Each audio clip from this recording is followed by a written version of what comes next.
ಖರ್ಗೆ ಅವ್ರ ತಂದೆ ಮಲ್ಲಿಕಾರ್ಜುನ ಖರ್ಗೆ ಅವರಿಗೆ ಏನು ಅವ್ರು ನಿಂತಿರೋ ಸ್ಥಳದಲ್ಲಿ ಭಾಳ ಶುದ್ಧೀಕರಣ ಮಾಡ್ತಕ್ಕಂಥ ಅಮೃತಧಾರೆ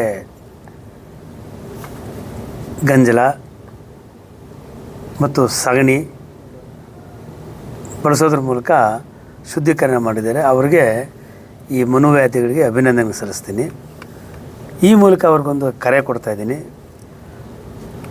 ಗಂಜಲ ಅಮೃತ ಆಗೋದಾದರೆ, ಸಗಣಿ ಕೂಡ ಅಮೃತ ಆಗೋದಾದರೆ, ಮೃಷ್ಟಾನ್ನ ಆಗೋದಾದರೆ ತಾವು ದಯಮಾಡಿ ಬೆಳಗ್ಗೆ ಎದ್ದಿದ್ದ ತಕ್ಷಣವೇ ನೀರು ಕುಡಿಯೋ ಬದಲು ಗಂಜಲನ ಕುಡೀರಿ, ಅನ್ನ ತಿನ್ನೋ ಬದಲು ಸಗಣಿ ತಿನ್ನಿರಿ. ಆವಾಗ ಇದು ಪರಿಶುದ್ಧ ಅಂತ ನಾವು ಅದ್ರ ಭಾವಿಸ್ತೀವಿ.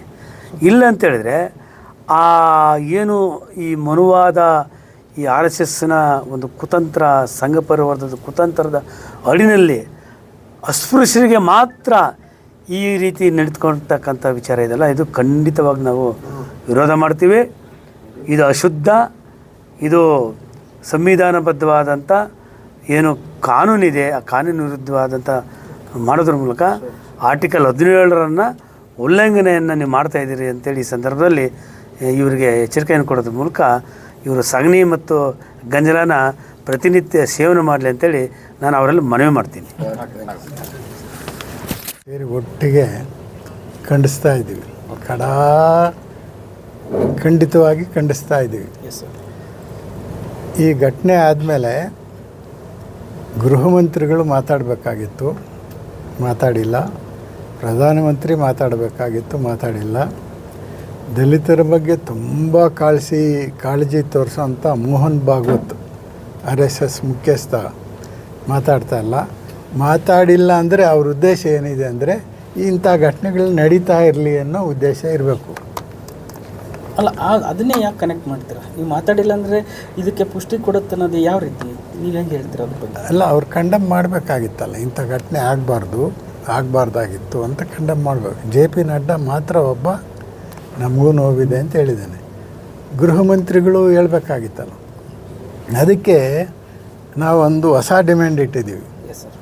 ಈಗ ಅವ್ರು ಏನು ಶುದ್ಧೀಕರಣ ಮಾಡಿದ್ರು, ಖರ್ಗೆ ನಿಂತಿರೋ ಜಾಗ ಶುದ್ಧೀಕರಣ ಮಾಡಿದ್ರು. ಈ ರಾಜ್ಯದಲ್ಲಿ 56,000 ಹಳ್ಳಿಗಳಿದ್ದಾವೆ, 30 ಮಹಾನಗರ ಪಾಲಿಕೆಗಳಿದ್ದಾವೆ. ಇಲ್ಲೆಲ್ಲ 25% ಶೆಡ್ಯೂಲ್ ಕಾಸ್ಟ್ ಇದ್ದಾರೆ. ಎಲ್ಲೆಲ್ಲಿ ಶೆಡ್ಯೂಲ್ ಕಾಸ್ಟ್ನವ್ರು ನಿಂತ್ಕೊಂಡಿದ್ದಾರೋ ಅಥವಾ ಮಾತಾಡಿದ್ದಾರೋ ಅಲ್ಲೆಲ್ಲ ಬಂದು ಶುದ್ಧೀಕರಣ ಮಾಡಲಿ ಅವರು. ನಮಗೂ ಅವ್ರು ಶುದ್ಧೀಕರಣ ಮಾಡೋದು ಇಷ್ಟ ಆಗ್ತದೆ. ಯಾಕಂದ್ರೆ ನಾವು ನಿಂತಿರೋ ಕಾಲುಗಳು ಎಲ್ಲೆಲ್ಲಿ ನಿಂತಿರ್ತೀವಿ ಅದೆಲ್ಲ ಶುದ್ಧೀಕರಣ ಮಾಡ್ಕೊಂಡು ಹೋಗಲಿ. ಆ ಕೆಲಸನ ಅವ್ರಿಗೆ ಕಾಂಟ್ರಾಕ್ಟ್ ಕೊಟ್ಬಿಡೋಣ. ಅಲ್ಲ, ಇದು ಎಲ್ಲೋ ಒಂದು ಕಡೆ ಒಂದು ಸಮುದಾಯವನ್ನು ನಿರ್ಲಕ್ಷ್ಯ ಮಾಡೋ ರೀತಿ ಇದ್ರೂ ಕೂಡ ಇದು ಒಂದು ರೀತಿ ರಾಜಕೀಯ ಲೇಪನ ಹಚ್ಚೋ ರೀತಿ ಆಗ್ತಾ ಇದೆಯಲ್ಲ ಅಂತ ಏನು ಹೇಳ್ತಾರೆ? ರಾಜಕೀಯ ಲೇಪನ ಏನಿದ್ರಲ್ಲಿ?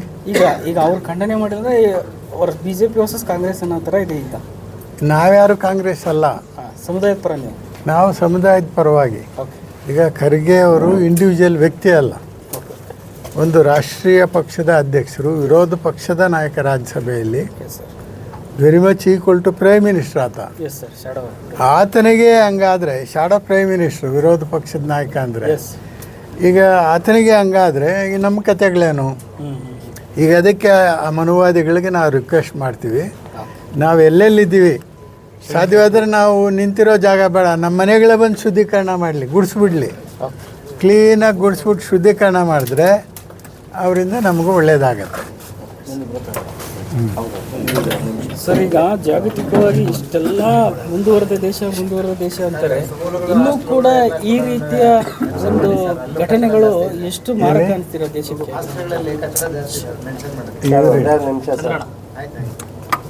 RSS ಬಜರಂಗ ದಳ BJP ಹೆಸರಿನಲ್ಲಿ ಏನು ಅಧಿಕಾರಕ್ಕೆ ಬಂತು ಸುಮಾರು 11 ವರ್ಷದಿಂದ ಈ ಆಚರಣೆಯನ್ನು ಹೆಚ್ಚು ಮಾಡಿದ್ದಾರೆ.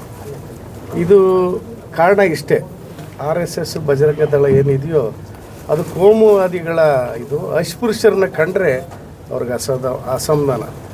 ಮನು ಸಂಸ್ಕೃತಿಯನ್ನು ನೋಡಿದ್ರೆ ಬಹುಶಃ ಅಂಬೇಡ್ಕರ್ ಮನು ಸಂಸ್ಕೃತಿನ ಆ ಕಾರಣಕ್ಕೆ ಸುಟ್ಟಾಕಿದ್ರು ಅಂತ ನಾವೆಲ್ಲರೂ ಕೂಡ ಅರ್ಥ ಮಾಡ್ಕೋಬೇಕು.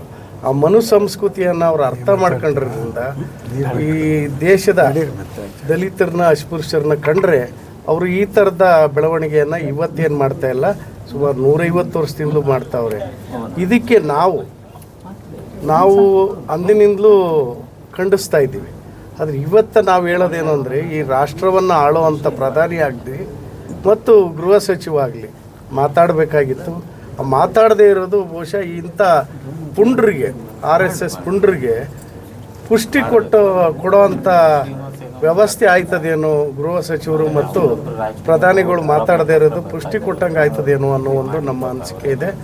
ಇದನ್ನು ನಾವು ಏನಿದ್ದೀವೋ ಈ ದೇಶದ ದಲಿತರು ಮತ್ತು ರಾಜ್ಯದ ಅಸ್ಪೃಶ್ಯರು RSS, ಬಜರಂಗ ದಳ ಮತ್ತು BJPಗೆ ಮುಂದಿನ ದಿನಗಳಲ್ಲಿ ನಾವು ಪಾಠ ಕಲಿಸುವಂಥ ಕೆಲಸಕ್ಕೆ ಮುಂದೆ ಆಗಬೇಕು ಅನ್ನೋ ಇದರಲ್ಲಿ ನಾವು ಜನರಿಗೆ ಅವೇರ್ನೆಸ್ ಮೂಡ್ತಾ ಇದ್ದೀವಿ. ಅಲ್ಲ, ಈ ಹಿಂದೆ ನಿಮ್ಮ ಮುಖಂಡರು ಹೈದರಾಬಾದಿನ ಏನು ಮಂದಕೃಷ್ಣ ಮಾದಿಕ ಅವ್ರನ್ನ ಇದೇ ಪ್ರೈಮ್ ಮಿನಿಸ್ಟರ್ ಒಪ್ಕೊಂಡು ನಾವಿದ್ದೀವಿ ನಿಮ್ಮ ಜೊತೆ ಅಂದರು.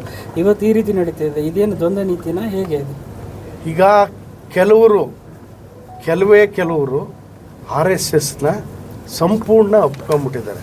ಒಂದು ತಮ್ಮ ಹಿತಾಸಕ್ತಿಗೆ, ಇನ್ನು ಯಾರೂ ಅಲ್ಲ, ಯಾರೋ ಒಬ್ಬ ಏನು ಹೇಳಿ ಸರ್ ಶ್ರೀನಿವಾಸ್, ಅವನು RSSನ ವಾದಿರಾಜ್ ಅನ್ನೋ ಒಬ್ಬ ವ್ಯಕ್ತಿ ಒಂದು ಕಾಲಕ್ಕೆ ಅವನು ಸಂಘಟನೆನು, ಆತ ಎಲ್ಲವನ್ನು ರುಚಿ ಕಂಡ ಮೇಲೆ ಏನು ಮಾಡ್ತಾನೆ ಅಂದರೆ ನಮ್ಮವ್ರನ್ನ ಕರ್ಕೊಂಡೋಗಿ RSSನ ಒಳಗಡೆ ತುರುಕ್ತಾ ಇದ್ದಾನೆ. ಆದರೆ ಅವರಿಗೆ ಮನುಷ್ಯತ್ವ ಇದ್ದಿದ್ರೆ, ಅವ್ರಿಗೂ ಕೂಡ ಜಾತಿ ಕಳಂಕ ಇದೆ. ಅವನೊಬ್ಬನಿಗೆ ಇಲ್ಲದೆ ಇರ್ಬೋದು, ಅವ್ರ ಫ್ಯಾಮಿಲಿಗೆ, ಅವ್ರ ಸಂಬಂಧಕ್ಕೆ ಜಾತಿ ಕಳಂಕ ಇದ್ದೇ ಇದೆ. ಆದರೆ ಅವ್ರು ಅರ್ಥ ಮಾಡ್ಕೊಂಡಿದ್ರೆ ನಾವು ಈ ಕೆಲಸ ಮಾಡಬಾರ್ದು ಅನ್ನೋದನ್ನ ಅರ್ಥಕೋಬೇಕಾಗಿತ್ತು.